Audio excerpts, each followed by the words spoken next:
Alright, good afternoon YouTubers. In today's segment I am going to walk you through the steps needed to conduct an oil change on my 2002 Honda Shadow 750.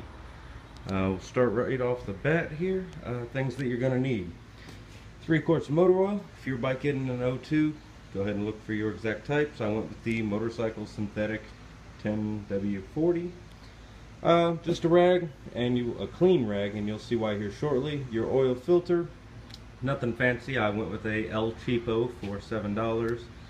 You may or may not need a Phillips, your oil pan itself, and then already underneath the bike over here I have a 17mm wrench. Now probably the question that brought a lot of you here is, where the hell is my drain plug and oil filter? So, see where I'm at, right on line with the seat. We're going to go straight down and underneath.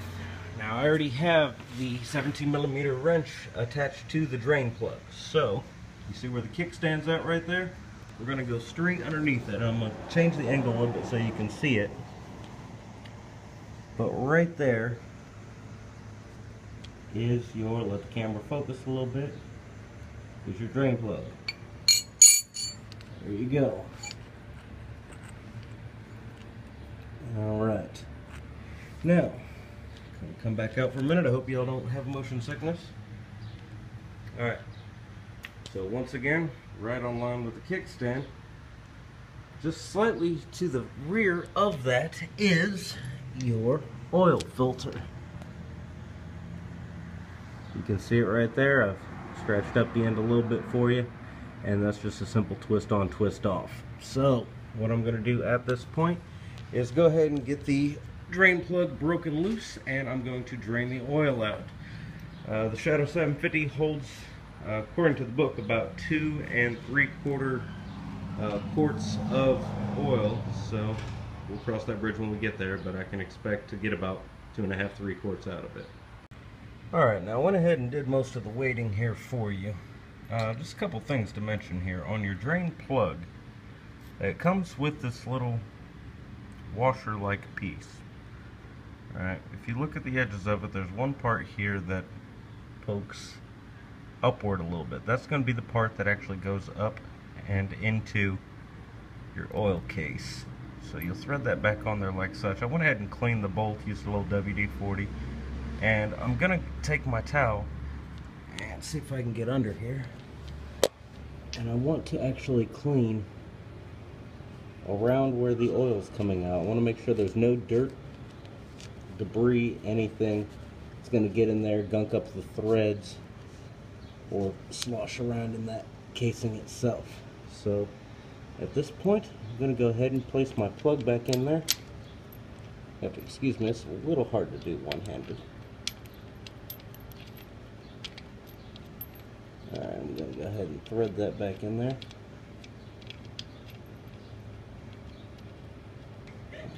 And I will tighten that with my wrench here shortly.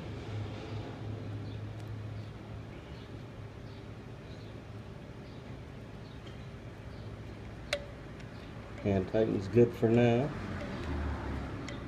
It's threaded in there just fine. Now for the next step, I'm going to slide my oil back over here. Excuse me, my oil pan.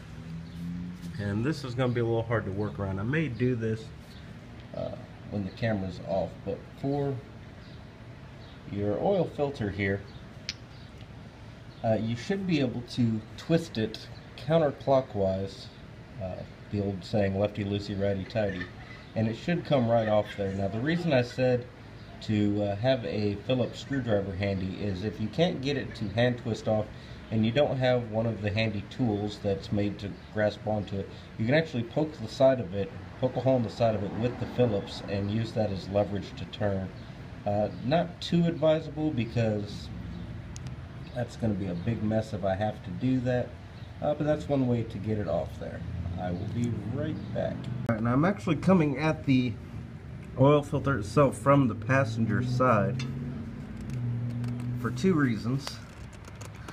One is there's a bit more room to work with, and the other one is because I'm left-handed. As I thought this isn't going to work with just one hand, and I may have to do the flathead trick, so I will be right back. Well, it appears I got a little lucky, and after cleaning it up and trying it again with just arm strength, it looks like I got it loose. So, turning it, maybe. Yeah, there we go. So turning it once again counterclockwise. Make sure my oil pan's under there because I don't need a big mess. There you go. Now, when changing your oil, if you're not a regular rider, which I'm more of a seasonal rider myself, I would recommend, if you're not doing this every 3,000 miles, I'd still recommend it annually. And you can see the oil draining out of there. Now, I'll show you on the new one here in just a minute, but you want to make sure that there's a gasket that goes around the lip there that's attached to your oil filter. You want to make sure all that gasket comes off before trying to put the new one on there. And the reason is you won't get a good seal, and you're going to have much bigger problems getting that fixed if you don't clean that gasket up. So just like I did with the drain plug, I'm going to clean that area up, make sure there's no gasket remaining around it, and then we will get everything put back together. Alright, now I went ahead and cleaned my hands because I don't want to gunk up the new filter.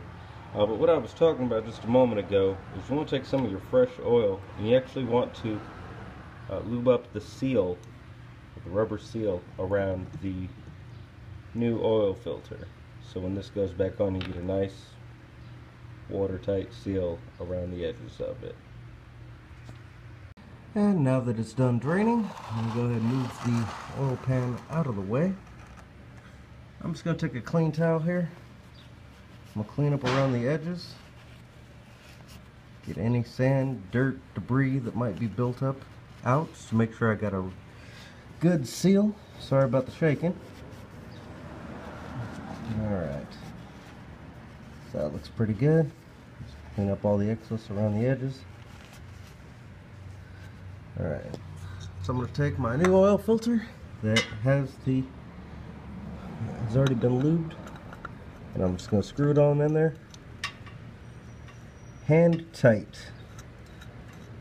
You don't want to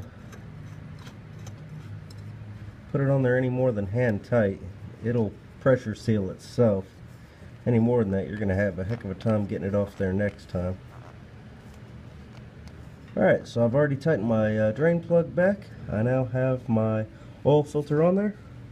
All I have to do at this point is to add oil. I know this probably goes without saying, but I'll make sure that you're aware